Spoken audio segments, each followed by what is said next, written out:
اعوذ باللہ من الشیطان الرجیم، بسم اللہ الرحمن الرحیم۔ تجلیات نبوت سیرہ میں آج ہم دیکھیں گے کوبا میں تشریف آوری۔ تو سوموار 8 ربیع الاول سن 14 نبوت، اس میں رسول اللہ صلی اللہ علیہ وسلم کوبا میں داخل ہوئے۔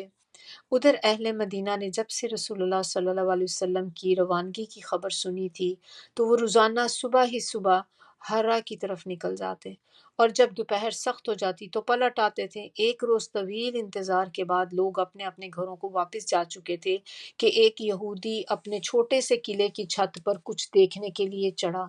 کیا دیکھتا ہے کہ رسول اللہ صلی اللہ علیہ وسلم اور آپ کے رفقا سفید کپڑوں میں ملبوس چلے آ رہے ہیں۔ اس نے بے خود ہو کر نہایت بلند آواز سے کہا، عرب کے لوگوں، یہ رہا تمہارا نصیب جس کا تم انتظار کر رہے تھے۔ یہ سنتے ہی مسلمان ہتھیار اٹھا اٹھا کر استقبال کے لیے نکل پڑے، اور نبی صلی اللہ علیہ وسلم کی تشریف آوری پر مارے خوشی کے شور برپا ہو گیا۔ اس موقع پر تکبیر کی گونج سنی گئی، لوگوں نے ہرا کر رخ کیا اور وہیں پر آپ صلی اللہ علیہ وسلم سے ملاقات کی۔ پھر آپ صلی اللہ علیہ وسلم دائیں جانب مڑ گئے اور قبا میں بنی عمر بن عوف میں قیام فرمایا۔ قبا میں اترنے کے بعد آپ صلی اللہ علیہ وسلم خاموش بیٹھ گئے۔ اب انصار کا جو آدمی آتا جس نے رسول اللہ صلی اللہ علیہ وسلم کو دیکھا نہ تھا، وہ ابو بکر رضی اللہ ہی کو رسول سمجھ کے انہی کو سلام کرتا، کیونکہ ان کے بالوں میں سفیدی آ چکی تھی۔ جب رسول صلی اللہ علیہ وسلم پر دھوپ آ گئی اور ابو بکر رضی اللہ نے چادر تان کر آپ پر سایہ کیا تو تب لوگوں نے پہچانا کہ یہ رسول اللہ صلی اللہ علیہ وسلم ہیں۔ قبا میں رسول اللہ صلی اللہ علیہ وسلم نے کلثوم بن حدم رضی اللہ اور کہا جاتا ہے کہ سعد بن خشیمہ کے مکان پر قیام کیا، اور وہاں 4 دن ٹھہر کر مسجد قبا کی بنیاد رکھی اور اس میں نماز پڑھی۔ 5ویں دن جو جمعے کا دن تھا، اللہ کے حکم سے سوار ہوئے۔ ابو بکر رضی اللہ آپ کے پیچھے بیٹھے تھے۔ آپ نے اپنے ننھیال بنو نجار کے پاس پیغام بھجوایا۔ وہ لوگ تلواریں حمائل کیے حاضر ہوئے۔ اس کے بعد ان کی معیت میں آپ نے مدینہ کی جانب کوچ کیا۔ بنو سالم بن عوف کی بستی میں پہنچے تو جمعے کا وقت ہو گیا۔ آپ نے وہیں بطن وادی میں جمعے کی نماز پڑھائی جس میں 100 آدمی شریک تھے۔ مدینے میں داخلہ۔ جمعے کے بعد مدینے کا رخ کیا۔ لوگ استقبال کے لیے امڑ پڑے تھے۔ گھر اور گلی کوچے حمد و تسبیح سے گونج رہے تھے۔ عورتیں اور بچے بچیاں نکل نکل کر کہہ رہی تھیں، ہم پر مدینے کے اطراف سے 14ویں کا چاند طلوع ہوا۔ جب تک اللہ کو پکارنے والا پکارے، ہم پر شکر واجب ہے۔ اے ہم میں بھیجے گئے نبی صلی اللہ علیہ وسلم، آپ واجب الاطاعت دین لے کر آئے ہیں۔ رسول اللہ صلی اللہ علیہ وسلم انصار کے جس محلے سے گزرتے، لوگ آپ کی اونٹنی کی نکیل پکڑ لیتے اور عرض کرتے کہ ہر طرح کا سامان اور ہتھیار اور حفاظت فرش راہ ہیں، تشریف لائیے، مگر آپ فرماتے اونٹنی کی راہ چھوڑ دو، یہ اللہ کی طرف سے مامور ہے۔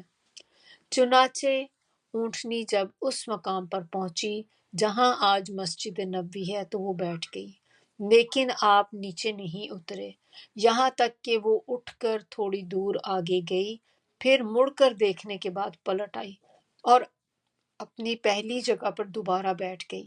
آپ اونٹنی سے اتر آئے۔ اب لوگوں نے اپنے اپنے گھر لے جانے کے لیے آپ سے عرض شروع کر دی، لیکن حضرت ابو ایوب انصاری نے جلدی سے آپ کا کجاوا اٹھایا اور اپنے گھر لے گئے۔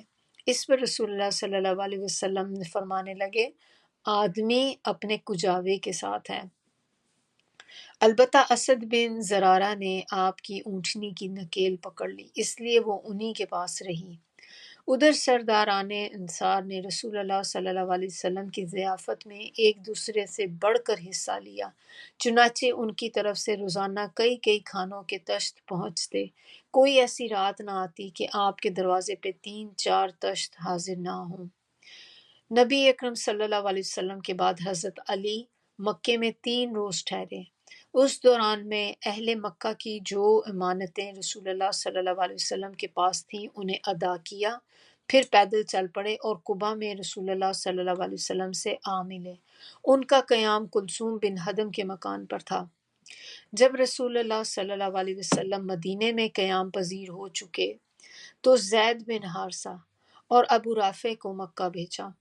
وہ نبی صلی اللہ علیہ وآلہ وسلم کی دونوں صاحبزادیوں حضرت فاطمہ و ام کلثوم، ام المومنین حضرت سودا، ام ایمن اور اسامہ بن زید کو ساتھ لائے۔ ان کے ہمراہ عبداللہ بن ابو بکر بھی ابو بکر کے عیال ام رومان، عائشہ اور اسما کو لے کر آئے۔ یہ نبی صلی اللہ علیہ وسلم کی ہجرت کے 6 ماہ بعد کا واقعہ ہے۔ پھر اسی طرح حضرت صہیب رضی اللہ عنہ نے رسول اللہ صلی اللہ علیہ وسلم کے بعد ہجرت کی۔ انہوں نے جب ہجرت کا ارادہ کیا تو مشرکین نے انہیں روک لیا۔ ان کے پاس بہت سا مال تھا، وہ مال سے دستبردار ہو گئے تو مشرکین نے ان کی راہ چھوڑ دی۔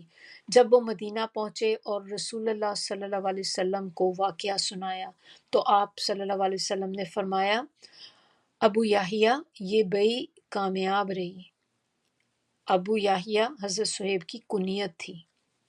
مشرکین نے بعض مسلمانوں کو ہجرت سے روک رکھا تھا، وہ انہیں ستاتے تھے اور دین سے پھیرنے کی کوشش کرتے تھے۔ انہی میں ولید بن ولید، عیاش بن ابو ربیعہ اور حشام بن عاص تھے۔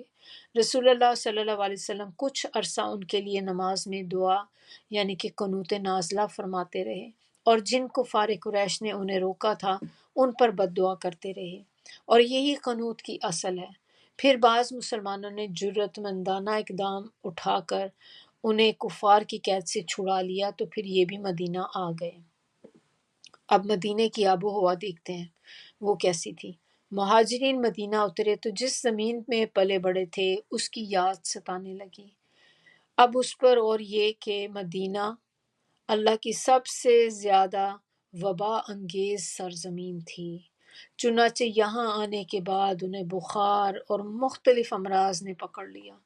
آخر نبی صلی اللہ علیہ وسلم نے اپنے پروردگار سے دعا کی، اے اللہ ہمارے نزدیک مدینہ کو اسی طرح محبوب کر دے جیسے مکہ محبوب تھا یا اس سے بھی زیادہ، اور مدینے کی فضا صحت بخش بنا دے، اور اس کے سا اور مد، یہ دو چیزیں جو ہے نا، یہ غلے کے پیمانے ہیں، میجرمنٹ جو ہوتی ہے نا جس سے آپ غلے کو ناپتے ہیں، ترازو کہہ لیں، ان میں برکت دے، اور اس کا بخار منتقل کر کے جفا پہنچا دے۔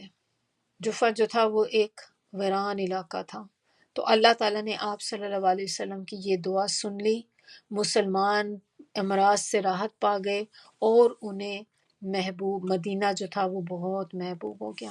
اب یہ آپ صلی اللہ علیہ وسلم کی دعا کا یہ اثر ہے کہ اب اتنے سالوں بعد بھی آپ دیکھیں کہ تقریباً کہتے ہیں کہ اس کے بعد 150 سال بعد تک بھی کوئی وبا نہیں پھوٹی کبھی وہاں پر، اور نہ ہی پھوٹے گی۔ جیسے اکثر کسی جگہوں پہ آپ سنتے ہیں نا کہ وہاں پر ایک چیز جو ہوتی ہے آؤٹ بریک ہو جاتا ہے کسی چیز کا، کسی بیماری کا، لیکن مدینہ میں کسی چیز کا آؤٹ بریک نہیں ہوتا۔